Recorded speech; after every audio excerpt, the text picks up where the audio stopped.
Bonjour à toutes et à tous. Aujourd'hui, on vous emmène dans l'Arageois, la campagne arageoise, pour découvrir les villages patrimoine. Il y en a de nombreux et surtout sur place, plein de belles choses à découvrir. Aujourd'hui, on vous y emmène.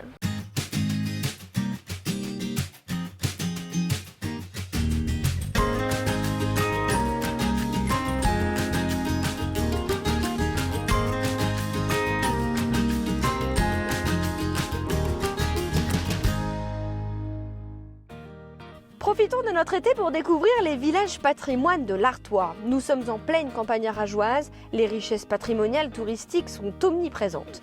Direction le Mont-Saint-Éloi avec ses deux tours vertigineuses.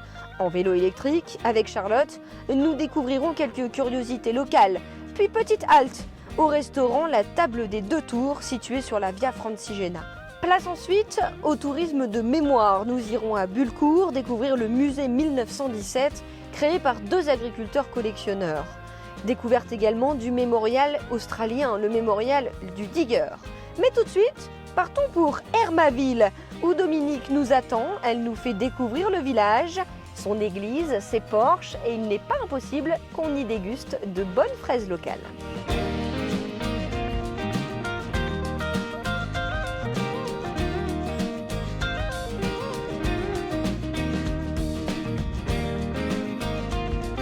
Alors j'ai rejoint Dominique Linard, bonjour. Bonjour. Vous êtes membre de l'association Hermaville Patrimoine. Tout à fait. Nous sommes à Hermaville. Déjà peut-être un petit mot sur ce village de 500 âmes, c'est ça? Voilà, oui, c'est un village de 550 habitants, très exactement, qui se trouve sur le côté de la départementale 939. C'est un village très, quand on en arrive, c'est très agréable, très charmant. Oui, c'est un village verdoyant, fleuri, puisque c'est un village aussi labellisé Village Fleuri Une Fleur, et dans lequel la municipalité apporte beaucoup de soins à l'entretien des abords et à la propreté en général. Bon, avançons, peut-être, voilà, on va se balader dans ce village d'Hermaville, vous l'avez bien compris, et juste derrière nous, vous pouvez découvrir cette magnifique église qui date de 1782. Tout c'est à bien fait, cela? exactement. Alors, expliquez-nous, déjà, elle est collée au château d'Hermaville, un Oui. magnifique château et son parc qu'on peut visiter pendant les journées du patrimoine, qui n'est pas visitable toute l'année, mais voilà, il y a quelques dates quand même où on peut le visiter. Cette église, elle est dans le parc du château. Et de toute façon, elle a été construite à l'initiative du propriétaire du château de l'époque, qui avait terminé les travaux de reconstruction de son château et qui ensuite s'est tourné vers l'église.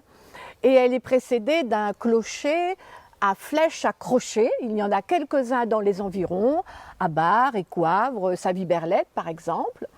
Les crochets servaient très probablement à maintenir les échafaudages lors de la construction de la flèche et également lors des réparations. On voit que c'est bien droit au-dessus. Voilà. Et puis il y a des petites silhouettes. Tout à alors, fait. c'est quoi, des chimères? Alors il y a différents motifs. Il y a des chimères sorties tout droit de l'imagination des sculpteurs, mais il y a aussi des figures, des visages d'hommes et de femmes, peut-être qui vivaient dans le village à l'époque, et puis des motifs floraux.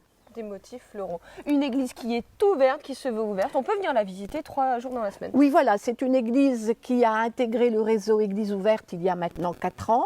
Et donc, elle est ouverte 3 demi-journées par semaine, le vendredi, le samedi et le dimanche après-midi, depuis le 1er juin jusqu'à la fin du mois de septembre.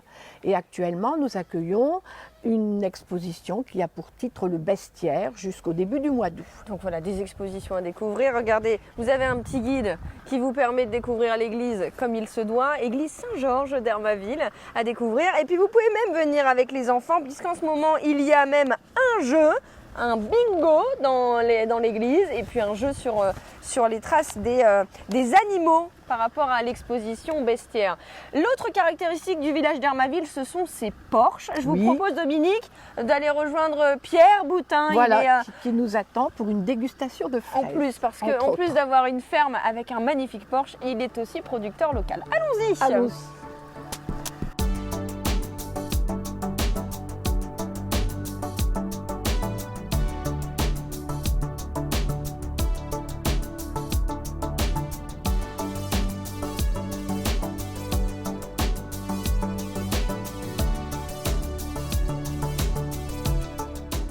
On est devant l'exploitation de Pierre Boutin avec ce porche, hein, on voit bien la date, 1749, et cette pierre blanche, la pierre calcaire qui est typique d'Hermaville. On voit qu'elle est présente partout. Oui, en effet, alors il s'agit de la ferme des Parents de Pierre, qui est une ferme typique de la région, de l'Artois. C'est ce qu'on appelle dans le langage courant une cince, à cour fermée, et les bâtiments d'exploitation et d'habitation s'ordonnant autour de cette cour. Et ce porche a une particularité car il est doublé d'un porche réservé aux piétons et surmonté d'un pigeonnier. Surmonté d'un pigeonnier, voilà. Et donc, comme des porches comme ça, vous en croisez un peu partout dans la ville. Il y a même un petit sentier, le sentier des porches pour les découvrir. Allons rejoindre Pierre Boutin parce que j'ai très envie de goûter des fraises. Eh bien, moi également.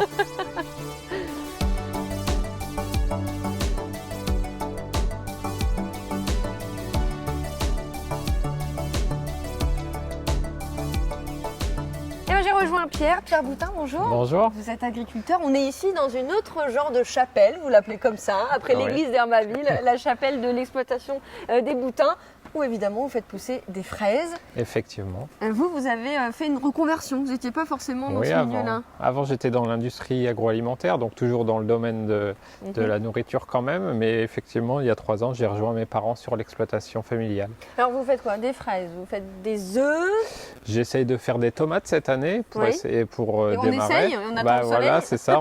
Et puis après des grandes cultures dans les champs, des pommes de terre, du lin, et puis un peu plus classique du blé, des betteraves.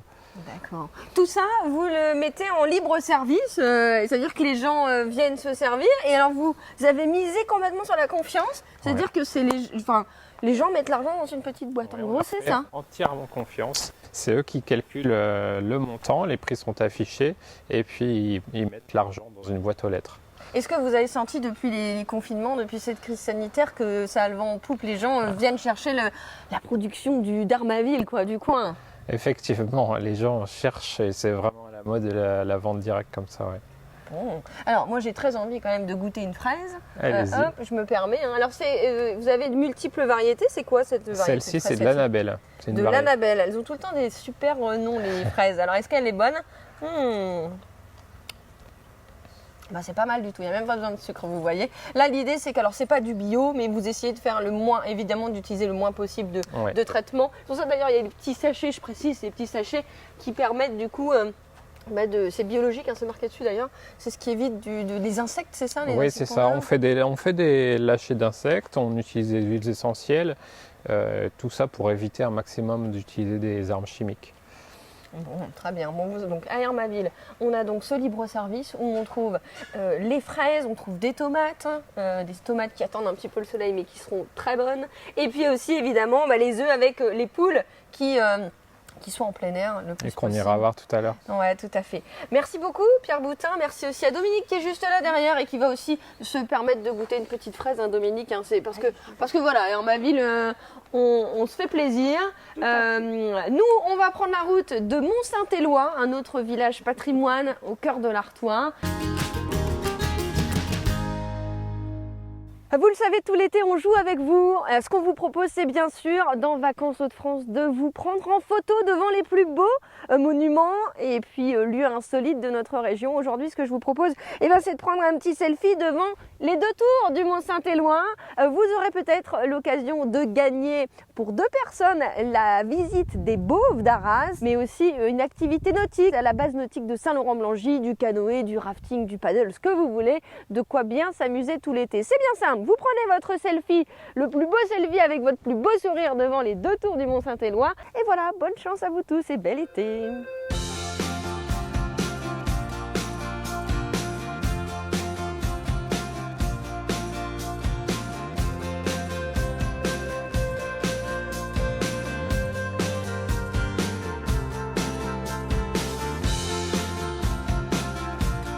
Alors j'ai rejoint Jean-Pierre Bavière, bonjour. Bonjour, bienvenue. Vous êtes le maire de Mont-Saint-Éloi, un village patrimoine au cœur de l'Artois, magnifique. Vous êtes maire ici depuis 2008. Qu'est-ce que vous pouvez me dire sur le Mont-Saint-Éloi? Un petit village où il fait bon vivre, j'ai l'impression. Le village de Mont-Saint-Éloi, comme vous l'avez dit, il est labellisé village patrimoine depuis 6 ans. ce qui est la reconnaissance d'un patrimoine bâti environnemental assez exceptionnel. C'est comme ça qu'on a été labellisé. Il est évident qu'on a beaucoup de chance d'avoir un tel décor et il nous appartient de l'entretenir, de le valoriser. Et notre volonté, c'est aussi de le partager avec les visiteurs, les pèlerins. Et puis on a plein des les visiteurs et des différents, pèlerins. oui, les vélos, les cyclistes. C'est vrai que Mais on n'est pas envahi. C'est très agréable de les avoir et ça permet à la population d'échanger avec ses Combien visiteurs. d'habitants? 1070. 1070 habitants. Et alors regardez, on va se tourner parce qu'il y a la curiosité et on les voit de très loin, c'est évidemment ces deux tours. On va en parler dans un instant avec Charlotte. En tout cas, je voulais vous avoir avec nous, monsieur le maire, pour que vous nous disiez du bien de Mont-Saint-Éloi. On est un peu en hauteur, on voit d'ailleurs, il y a une super belle vue sur la campagne environnante. On va tout de suite retrouver Charlotte et puis je vous souhaite une bonne continuation, monsieur le maire. Merci à vous. Merci à vous et bonne visite avec Merci. Charlotte. Au revoir. Au revoir.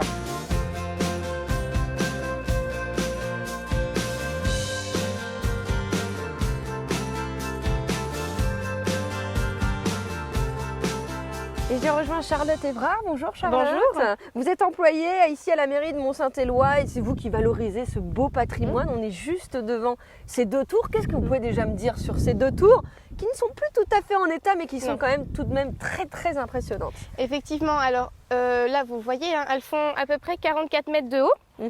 Il faut savoir qu'à l'origine elles faisaient 55 mètres de haut et en fait c'est l'entrée principale de l'église qui en fait était une abbaye entière hein, avec tous les bâtiments. Toute l'abbaye était ici sur nos pas là. Hein. L'église actuelle faisait à peu près 110 mètres de long à l'arrivée au niveau du grillage à peu près. Bon alors il faut dire que on repère Mont-Saint-Éloi avec ces deux tours qu'on voit évidemment à des kilomètres à la ronde. C'est vraiment magnifique, c'est très beau, très grand et c'est habité. Enfin pour l'instant c'est occupé par les Choucas, c'est ça? C'est ça. Les Choucas qui ont leur certainement un nid là-haut et qui occupent les lieux. Exactement. Et donc du coup qui surveillent aussi les lieux. On est ici à Mont-Saint-Éloi. Mont-Saint-Éloi c'est aussi des hameaux, c'est Bray et Coivre. Oui. Finalement c'est des villages où il y a plein de choses à voir, des belles petites curiosités. Exactement, donc là on a les ruines de l'abbaye de Mont-Saint-Éloi.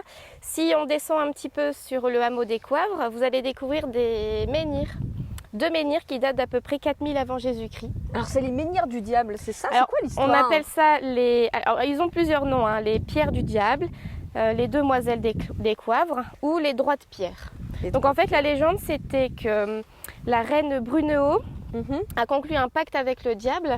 En fait, c'était la construction de la chaussée Brunehaut, voilà, qui rejoint Thérouanne à Arras. Ouais, tout à fait. Et en fait, le diable devait construire cette route en une nuit.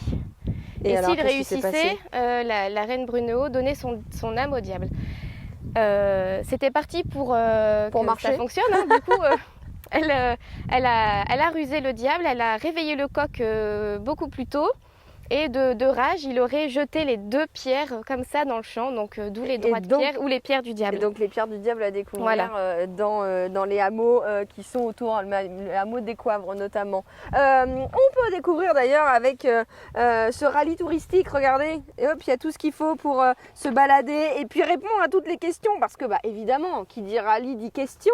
C'est l'occasion de se balader en famille, en vélo ou alors à pied. Et puis Charlotte, je vais vous remercier de nous avoir appris tant de choses sur ce lieu. Et puis nous, on va rejoindre le petit restaurant Mont-Saint-Éloi qui se trouve sur la Via Francigena. Vous allez comprendre de quoi on parle dans un instant. Merci beaucoup Charlotte. Merci beaucoup à vous.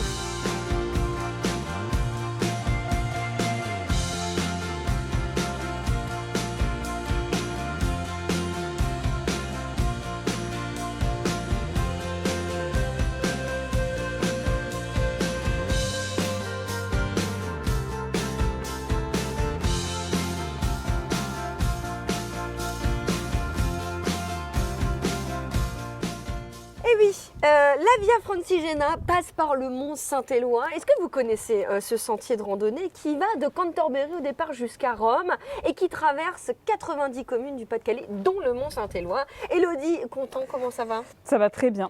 Vous êtes ici la gérante avec votre mari, qui est plutôt le chef en cuisine, avec Vincent, de la Table des Tours.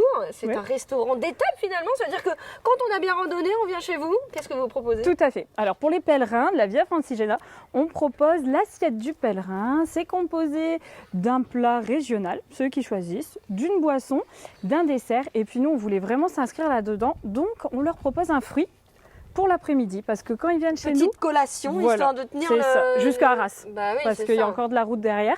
Donc voilà, nous, on leur propose ça.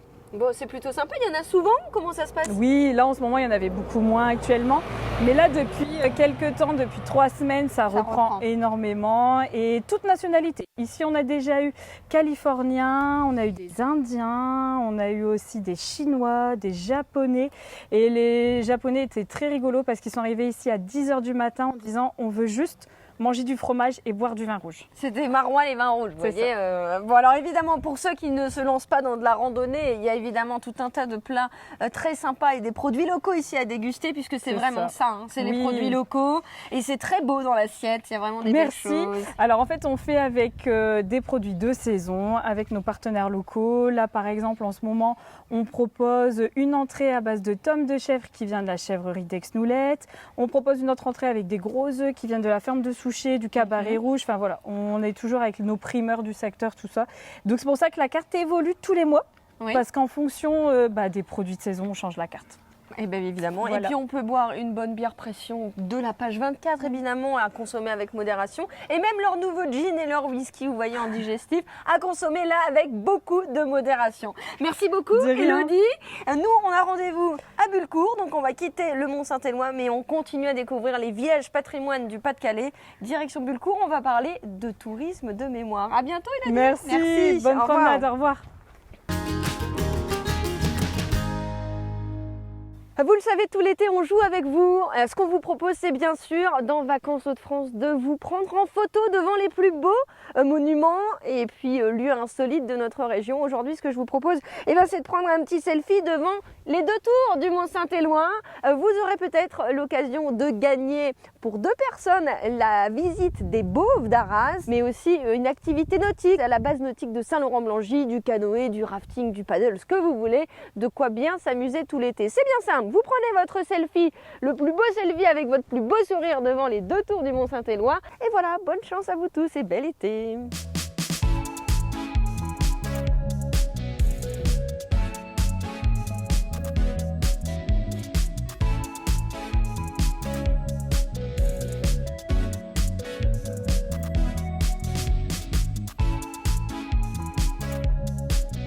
Parlons de tourisme de mémoire, on continue à vous faire découvrir les villages de l'Artois. Nous sommes ici à Bulcourt, au musée Bulcourt 1917. Bonjour Aurélie Lecadet. Bonjour.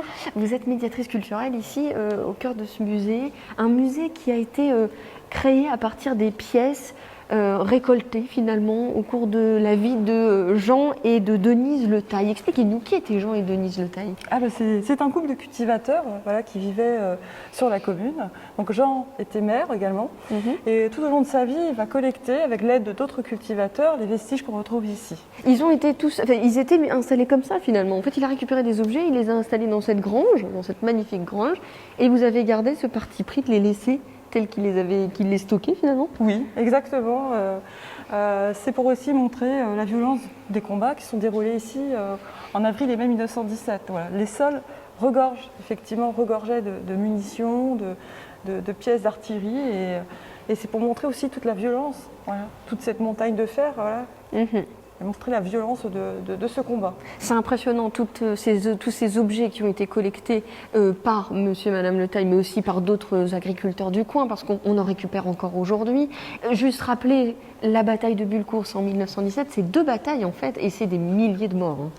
Oui, alors le 11 avril, à l'aube, à 4h45, les Australiens, donc les troupes australiennes, s'élancent sur le village.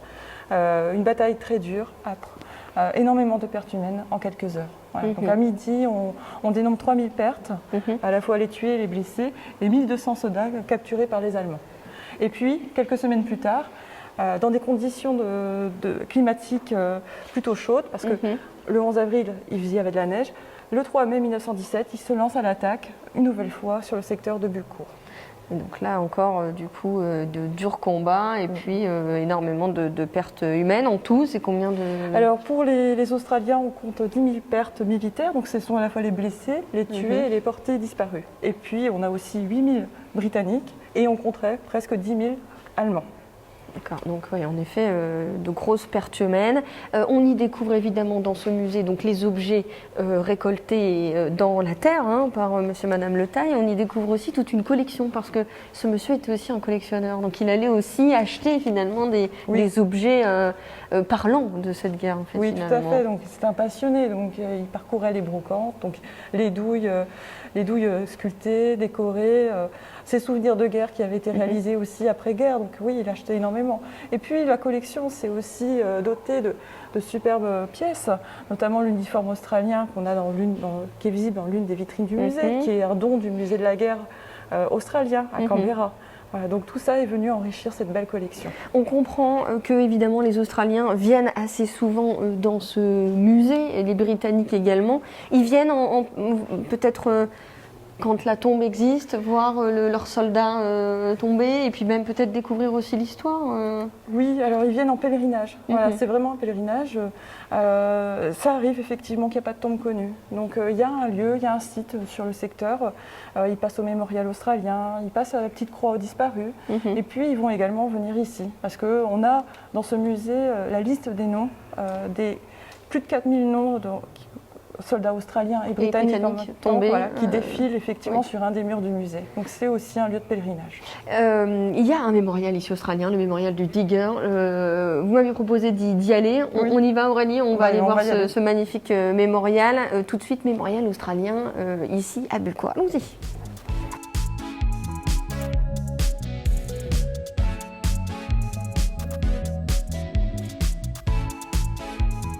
Alors Aurélie, on a rejoint le mémorial du Digger, mémorial australien. Alors on voit derrière nous cette statue du Digger. On est en plein champ de bataille en fait là, c'est ça, on est vraiment près de la ligne de front. Oui, alors effectivement, juste au bout du mémorial se trouvait la deuxième ligne allemande, la ligne Hindenburg. Voilà, donc c'était l'objectif d'attaque des Australiens. Ce mémorial, il a été construit en quelle année? Alors il a été inauguré en 92, donc il s'agit d'un terrain de monsieur Le Taille qui a offert à l'Australie. Et en 93, ce mémorial accueille la sculpture du Digger. Alors la sculpture du Digger, c'est un soldat et du coup il regarde vers son objectif finalement. Son regard est vraiment porté vers l'objectif à atteindre, mais pour autant très compliqué quand même. Oui, alors effectivement l'objectif c'était d'atteindre le village juste derrière cette ligne, Riancourt. Et donc effectivement il regarde paisiblement le champ de bataille, mais avec en perspective cet objectif. Il faut imaginer quand même tous ces soldats qui ont traversé l'océan pour venir se battre avec les Alliés. C'est vraiment assez impressionnant et je sais qu'il y a énormément de Français, vous allez me le confirmer, qui viennent aussi poursuivre ces moments importants.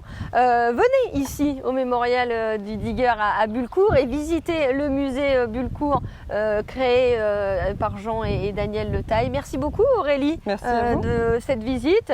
Voilà, le tourisme de mémoire il est aussi très important évidemment en Artois, donc profitez-en et puis profitez-en aussi pour découvrir ce magnifique village de Bullecourt. Cette émission consacrée au village patrimoine de l'Artois touche à sa fin. 3 infos à retenir. L'église Saint-Georges d'Hermaville, toujours ouverte, tout comme l'exploitation de Pierre Boutin et ses magnifiques fraises. Le Mont-Saint-Éloi, les 2 tours bien évidemment, et la table des 2 tours pour s'y restaurer. Et enfin le musée Bullecourt 1917 et le mémorial du Digger. Vous retrouvez bien sûr toutes les informations sur ces sites internet. Quant à moi, je vous dis à bientôt. Bel été sur WEO.